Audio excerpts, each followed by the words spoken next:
Hello friends, સ્વાગત છે તમારું વિશુની રસોઈમાં।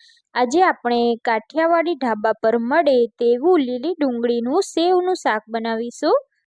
એકદમ નવી રીતે મસાલા કરી ઢાબાના શાકને પણ ટક્કર મારી દે તેવું સેવ ડુંગળીનું શાક ઘરે આપણે એકદમ સરળતાથી અને ટેસ્ટી બનાવીશું। આ શાકને તમે બાજરીના રોટલા, રોટલી કે પછી પરોઠા સાથે ખાશો તો ખાવાની મજા જ પડી જશે। તો ચાલો જોઈ લઈએ સેવ ડુંગળીનું શાક કેવી રીતે બનાવવું। રેસીપી ગમતી હોય તો વિડીયોને લાઇક અને શેર જરૂરથી કરજો।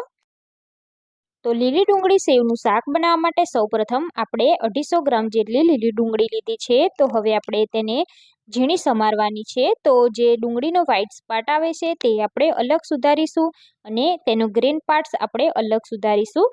તો આપણે સૌથી પહેલાં વ્હાઇટ પાર્ટને અલગ કરી લઈશું અને એને આપણે વચ્ચેથી કટ લગાવી અને તેને આપણે ઝીણા ટુકડામાં સમારી લેવાનું છે।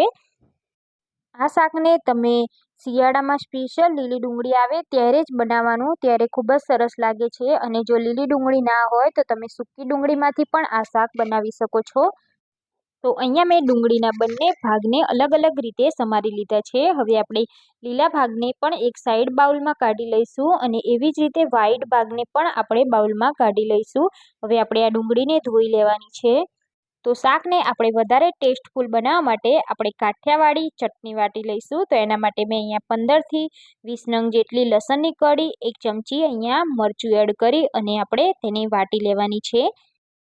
આ રીતે વાટેલી ચટણીનો સ્વાદ ખૂબ જ સરસ આવે છે। એકવાર આ રીતે જરૂરથી ટ્રાય કરજો। હવે આપણે શાકમાં એડ કરવા માટે મસાલો તૈયાર કરીશું। તો એના માટે મેં 1 કપ જેટલી છાશ લીધી છે। તો આ શાકને આપણે છાશમાં વઘારીશું, એટલે આપણે 1 કપ જેટલી છાશમાં આપણે જે મસાલા કરવાના છે તે એડ કરી દઈશું। તો 1 ચમચી આપણે જે ચટણી વાટીને રાખી છે એ એડ કરી દઈશું અને બીજા મસાલા પણ આમાં એડ કરી દઈશું। હવે આપણે તેમાં અડધી ચમચી જેટલી હળદર પાવડર, 1 ચમચી આપણે ધાણા જીરું એડ કરીશું અને 1 ચમચી આપણે લાલ મરચું પાવડર એડ કરીશું અને મસાલાને સરસ રીતે આપણે મિક્સ કરી લેવાના છે। તો અહીંયા આપણો મસાલો તૈયાર થઈ ગયો છે। હવે આપણે શાકનો વઘાર કરવાનો છે। તો હવે આપણે શાક વઘારવા માટે અહીંયા 3 ચમચી જેટલું તેલ લઈશું। તો તેલ ગરમ થઈ જાય એટલે આપણે 1 ચમચી જેટલી રાઈ એડ કરી દઈશું અને રાઈને બરાબર આપણે ફૂટવા દેવાની છે। હવે આપણે 1 ચમચી જેટલું જીરું એડ કરી દઈશું અને જીરાને પણ આપણે સરસ રીતે સોતે કરી લઈશું। એમાં ચપટી જેટલી આપણે હિંગ એડ કરી દઈશું। શાકમાં હિંગનો ટેસ્ટ ખૂબ જ સરસ આવે છે। હવે આપણે જે લીલી ડુંગળીના ઉપરના પાર્ટ્સને સમારીને રાખ્યો છે તે આપણે બધું જ એડ કરી દેવાનું છે અને ડુંગળીને આપણે સરસ રીતે તેલમાં સોતે કરી લેવાની છે। ડુંગળી આપણી સોતે થઈ ગઈ છે। આપણે ડુંગળીને વધારે કૂક નથી કરવાની। હવે આપણે તેમાં જે આપણે પ્યુરી બનાવી છે તે એડ કરવાની છે। તો આપણે ગેસની ફ્લેમ એકદમ સ્લો રાખી દેવાની છે અને પ્યુરી એડ કરી આપણે સતત આ રીતે હલાવતા રહેવાનું છે, કેમ કે તેમાં છાશનો ભાગ છે એટલે છાશ ફાટી ના જાય તેનું ખાસ ધ્યાન રાખવાનું અને આ રીતે આપણે સતત હલાવતા રહીશું એટલે આપણી છાશ ક્યારેય ફાટશે નહીં। તો સતત 2 મિનિટ આપણે હલાવતા રહીશું। હવે આપણે તેમાં 1 કપ જેટલું પાણી એડ કરવાનું છે અને પાણીની ક્વોન્ટિટી તમે તમારી ગ્રેવી પ્રમાણે એડ કરી શકો છો। જો તમારે વધારે ગ્રેવીવાળું પસંદ કરતા હોય તો તમારે અહીંયા પાણીનું પ્રમાણ વધારી દેવાનું। હવે આપણે જે લીલી ડુંગળીના ઉપરના પાર્ટ્સને આપણે સમારીને રાખ્યો હતો તે એડ કરી દઈશું અને સરસ રીતે આપણે મિક્સ કરી દેવાનું છે। તેમાં મીઠું એડ કરી આપણે શાકને 5 મિનિટ જેવું થવા દેવાનું છે, એટલે આપણું શાક સરસ રીતે કૂક થઈ જશે। તો 5 મિનિટ જેવું થઈ ગયું છે અને તમે જોઈ શકો છો આપણું શાક અહીંયા સરસ રીતે કૂક થઈ ગયું છે। હજી પણ પાણીનો ભાગ વધારે છે એટલે આપણે આ જ ટાઈમે સેવ એડ કરી દેવાની છે, જેથી પાણી બધું જ સેવ શોષી લેશે। તો અહીંયા મેં જે શાકમાં એડ કરવાની સેવ આવે છે પીળી, તે સેવ લીધી છે। તો હવે આપણે 1 કપ જેટલી સેવ એડ કરી અને મિક્સ કરી લઈશું।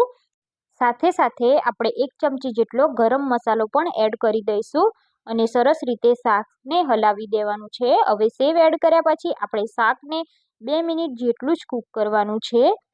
અહીંયા તમે જોઈ શકો છો આપણી સેવ પણ ગ્રેવીમાં સરસ રીતે ભળી ગઈ છે। હવે આપણે તેમાં કોથમીરના લીલા પાન એડ કરી અને ગેસની ફ્લેમને બંધ કરી દેવાની છે અને શાકને આપણે સર્વિંગ પ્લેટમાં કાઢી લેવાનું છે।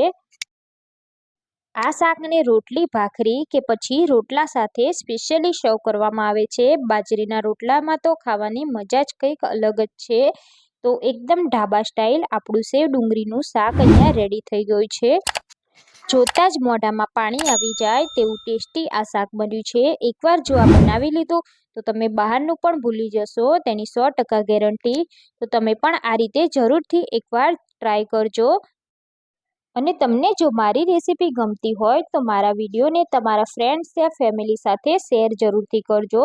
અને ચેનલને સબસ્ક્રાઇબ ના કરી હોય તો ચેનલને સબસ્ક્રાઇબ કરી લેજો। બાજુમાં બેલ આઇકોન આપેલું છે તેના પર ક્લિક કરી લેજો, જેથી નવી નવી રેસીપીના નોટિફિકેશન તમને મળી શકે। તો ફરી મળીશું ફ્રેન્ડ્સ આપણે એક નવી રેસીપી સાથે। જય શ્રી કૃષ્ણ।